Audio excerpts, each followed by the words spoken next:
안녕하세요. 토닥토닥 토닥이님들, 몸과 마음을 돌보고 보듬는 시간 토닥토닥 닥터백입니다. 오늘은 제가 기면병을 알리기 위해서 출연했던 예능 프로그램 화성인이지만 괜찮아 라는 방송을 보고 많은 분들께서 달아주신 댓글들 중에서 몇 가지를 추려서 기면병에 대한 오해와 편견, 잘 모르는 부분들에 대해서 설명하는 영상을 올리고자 합니다. 첫 번째 유형의 질문들입니다. 내 방송에 나왔는지 직업적으로 전혀 도움이 안 될 듯 싶다 라는 반응입니다. 예, 맞습니다. 저는 기면병에 대한 사람들의 오해와 편견, 또 일부 분들의 혐오까지도 너무나 잘 알고 있는 환자이자 의사이기도 합니다. 그럼에도 불구하고 방송 출연을 결심한 이유는 의사들조차도 잘 모르는 기면병이라는 희귀병을 알리고 싶었기 때문입니다. 기면병은 희귀질환이기 때문에 환자 수가 그렇게 많지 않습니다. 대략 우리나라에서는 5,000명에서 7,000명 정도로 추정을 하는데요. 그만큼 환자 수가 적기 때문에 수면의학이나 기면병을 따로 전공한 의사분들이 아니면 대부분의 의사분들도 이 기면병은 잘 모르는 경우가 많습니다. 저도 의대에 다니던 시절에 기면병에 관해서는 한 몇 줄, 시험 한 문제, 두 문제 정도 그렇게 나왔던 그냥 중요하지 않은 넘기는 그런 질환으로 공부했던 기억이 납니다. 그러니 일반인 분들은 당연히 영화나 어떤 특정 방송에 나오는 그런 단편적인 기면병의 모습을 기면병의 전체적인 모습으로 잘못 알고 있는 경우가 많습니다. 그래서 제 스스로가 기면병을 알리고자 방송에 출연하게 되었습니다. 두 번째 댓글 유형입니다. 힘들겠다. 기면병이 있는데 의대는 어떻게 졸업했냐. 외부 자극이 있거나 내부 동기가 강하면 그래도 정신이 각성이 되는 모양이다. 그래서 주작 의혹도 많은 분들이 제기를 했고요. 저는 중학교 2학년 때부터 기면병이 발병을 했습니다. 당연히 다른 친구들보다 공부할 시간이 많이 부족했고요. 그래서 저는 저만의 방식으로 가장 짧은 시간에 효율적으로 공부하고 학습할 수 있는 저만의 방법, 제가 터득한 방법은 방송에서도 잠시 나왔지만 유체 이탈이나 자각몽이라고 표현할 수 있는 오히려 저의 기면병 증상을 역이용하는 방법을 사용해서 저만의 학습법으로 루틴화한 경우입니다. 대부분의 경우는 꿈에 들어갈 때 의식이 없는 채로 들어가게 되어 있습니다. 하지만 저는 의식이 있는 채로 꿈에 들어가는 방법, 이것을 유체 이탈이나 자각몽이라고 표현을 할 수도 있겠는데요. 이런 방식을 이용해서 꿈에서 공부를 했습니다. 물론 이런 얘기를 하면 당연히 안 믿거나 못 믿고 의심하는 분들이 많다는 걸 알고 있습니다. 그래서 제가 간혹 이런 얘기를 하면 다들 에이 하고 믿지 못하는 분들이 대부분이었고요. 그래서 저는 제 얘기를 일방적으로 굳이 억지로 믿으라고 이런 말을 하는 것은 아닙니다. 다만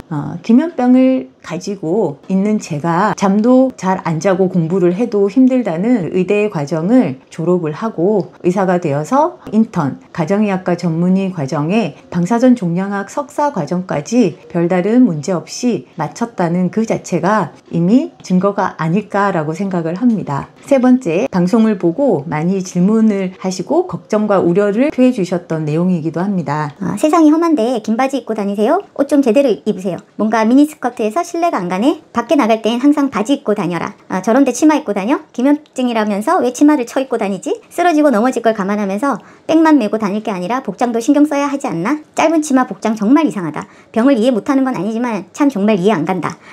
요런 댓글을 남겨주셨습니다. 일단 저는 기면병이 있다라고 해서 누군가에 의해서 복장이 규정되는 것 자체는 사실 조금 이해가 되지는 않고요. 다만 어떤 의미에서 걱정을 해주신다라는 거는 충분히 알고 있습니다. 그런데 방송에서 보여줬던 그 짧은 치마는 치마처럼 보이지만 사실은 치마는 아닙니다. 저는 반바지를 입고 있었고요. 반바지에 치마처럼 보이게 천이 덧대어 있는 그런 운동복이었습니다. 굳이 여기에 대해서 해명할 이유도 사실 없을 것 같기는 합니다만 그래도 걱정하시는 분들의 의혹을 좀 풀어주고자 말씀을 드렸고요. 개인적인 또 얘기긴 하지만 저는 초등학교 때 탁구 선수 출신입니다. 엘리트 탁구 선수였고요. 그래서 탁구를 그만둔 이후에도 사실 저는 체육복이 훨씬 더 편했던 사람입니다. 그래서 평생 짧은 치마를 입어본 기억이 사실 거의 없습니다. 제가 입고 있는 대부분의 옷들은 반바지, 여름에 너무 더우면 반바지 정도를 입고요. 보셨던 것은 미니스커트 짧은 그런 치마가 아닙니다.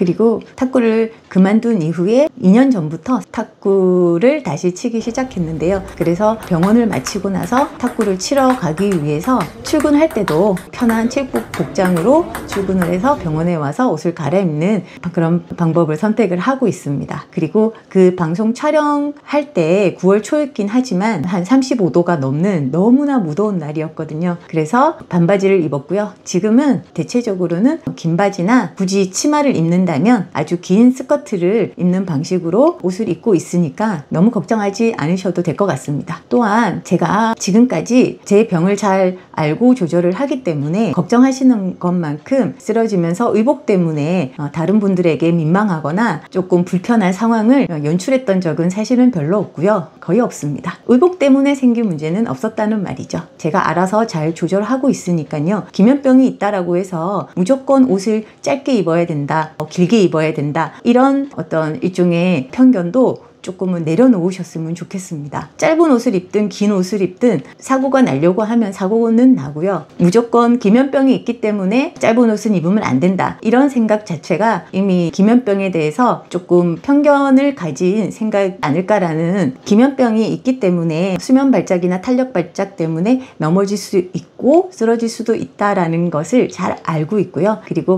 이런 과정이 올 때는 이미 그 전에 사전적인 느낌이 좀 있습니다.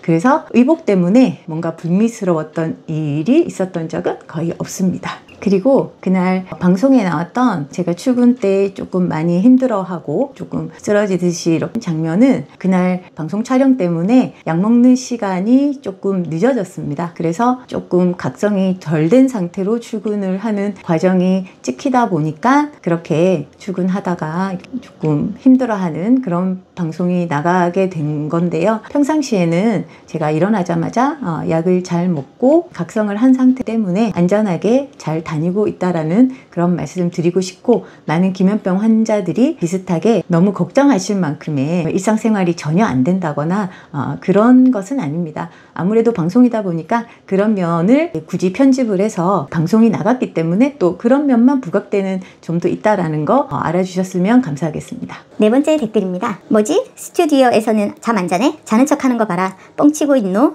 어릴 때 유체이탈로 책 보고 공부해서 의사가 됐다. 말이 됨? 크크크. 의사 되려면 시험도 봐야 하고 병원 차리면 병원 유지비는 어케 하냐? 어케 뭐냐? 말이 됨? 방송 나와서는 왜 안 자? 주작 아니면 그냥 연기하는 거. 저런 질환은 없음. 한 번도 못 받고 선택적 기면병이 아니냐, 뭐 이런 댓글을 또 많이 올려주셨습니다. 기면병은 24시간 자는 병이 아닙니다. 기면병 환자도 깨어있는 시간에 정상적으로 일하고 대화하고 웃고 방송에도 나올 수가 있습니다. 하지만 각성 상태를 유지하기 위해서는 일반인들보다 훨씬 더 큰 에너지를 소모해야 되는 것은 사실입니다. 기면병의 핵심 문제는 수면 각성 조절 장애입니다. 뇌 속에서 깨어있음과 잠듦을 구분하는 시스템이 흔들려서 원치 않는 순간에 갑자기 잠들어 버리거나 반대로 밤에 자야 되는데 잠이 들지 못하는 일이 반복되는 질환입니다. 방송 중에 안 잔다고 해서 주작이 아닙니다. 본인 앞에서 기면병 환자가 잠을 안 잔다고 해서 그것이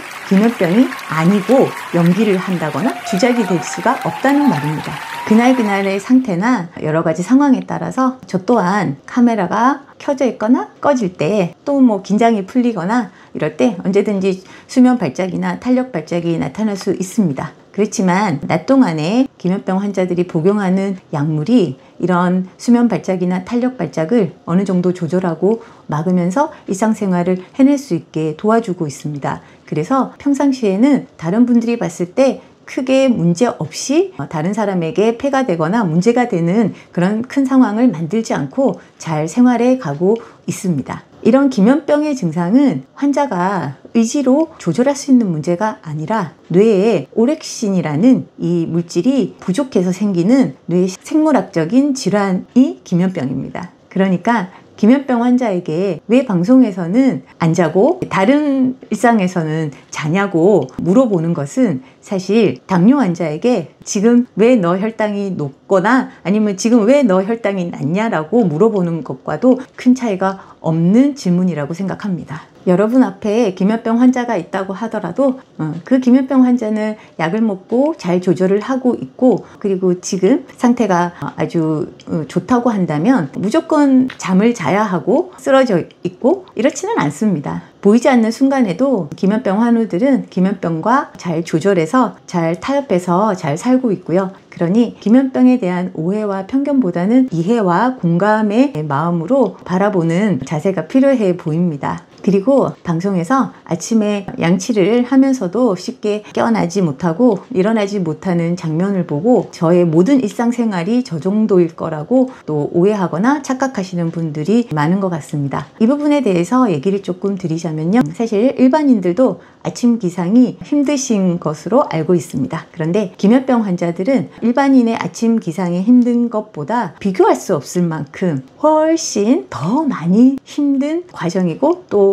증상이기도 합니다. 저는 사실 매일 아침 제 몸에 누군가 거대한 랩을 돌돌돌 싸서 붙여놓은 그런 기분으로 일어납니다. 그러니 아침에 제가 정신을 깨는 것은 제 몸에 누군가가 돌돌돌 붙여놓은 그 거대한 랩을 찢거나 뚫어내야 하는, 그래야지 일어나지는 그런 느낌의 과정이기도 합니다. 기면병 환자들이 아침 기상 시에 일반인보다도 유독 더 힘든 이유는 단순히 잠이 많아서가 아니라 아까도 말씀드린 뇌의 수면, 각성 조절 시스템이 근본적으로 손상되어 있기 때문이고요. 이를 의학적인 이유로 풀어보면 크게 4가지 이유로 설명드릴 수가 있겠습니다. 첫 번째, 하이포크레틴 오렉신이라고 불리우는 물질의 결핍입니다. 기면병의 핵심 병태 생리는 시상하부에 이 오렉신 신경세포의 손실입니다. 오렉신은 각성을 유지하는 호르몬으로서 낮 동안에 뇌를 각성 상태로 깨우고 밤에는 수면으로 전환시켜서 수면과 각성의 균형을 잡는 역할을 합니다. 그런데 이 물질이 부족하면 아침에 각성을 시작하는 시동이 잘 걸리지 않게 됩니다. 두 번째는 기면병 환자의 수면 구조의 불안정성을 들 수가 있습니다. 기면병 환자는 밤에도 섭파 수면으로 불리우는 깊은 수면이 잘 유지되지 않고 렘 수면이 비정상적으로 빨리빨리 진입하거나 그로 인한 중간중간의 각성이 매우 잦은 그런 질환입니다. 그래서 겉보기에는 잠을 되게 오래 자는 것처럼 보이지만 실제로는 몸이나 정신을 회복하는 그런 깊은 수면에서의 회복력이 떨어지고 얕은 잠을 자는 경우가 더 많게 됩니다. 그래서 아침에 일어나더라도 이 수면 관성, 즉 잠의 관성이 너무나 강하게 남아있기 때문에 일반인들보다 더 몽롱하고 더 무겁게 느껴질 수밖에 없습니다. 세 번째는 카디안 리듬이라고 불리우는 생체 리듬의 지연입니다. 기면병은 멜라토닌 분비 리듬과 체온 리듬이 흔들리는 경우가 많습니다. 그 결과 오히려 밤에 각성도가 높아지거나 아침에는 생체적으로 여전히 밤의 상태에 머물러 있는 경우가 많습니다. 즉 몸은 아직 자야 하는 시간이라고 인식하고 있는데 현실은 아침이니까 일어나야 하는 시간이라고 하는 이 둘 사이의 갭과 충돌이 너무나 강하게 생기는 병이 기면병이 되겠습니다. 네 번째, 기면병 치료를 위해서 복용하는 약물 및 기면 증상의 잔존 효과를 들 수가 있는데요. 기면병 치료를 위해서 복용하는 약물들에는 수면제나 항우울제 또는 각성제들이 있는데요. 이들의 반감기나 약효 지속 시간 때문에 아침에 잔뇨 효과, 이 약 때문에 졸리거나 혹은 반대로 반동 피로가 생길 수가 있습니다. 특히나 전날 늦은 시간까지 활동을 하거나 수면 일정이 불규칙해질 때 이런 현상이 더 심해질 수가 있습니다. 그래서 기면병 환자들 뿐만 아니라 다른 수면 관련 질환 환자들에게도 적용될 수 있는 아침 각성 루틴, 이 수면 위생 원칙을 기면병 환자들에게는 아주 중요하게 소개하고 또 저 또한 이를 지키고자 노력 중이긴 합니다. 만약 기면병을 앓고 있는 환자를 알고 있다면요, 그 환자는 아침에 일어나기 어려워하는 것이 그 사람의 의지나 습관의 문제가 아니라는 것을 아셨으면 좋겠습니다. 이것은 뇌 신경 생물학적인 현상으로, 즉 못 일어나는 게 아니라 뇌가 아직 깨어나지 못하는 질환을 가지고 있는 것 뿐입니다. 감사합니다.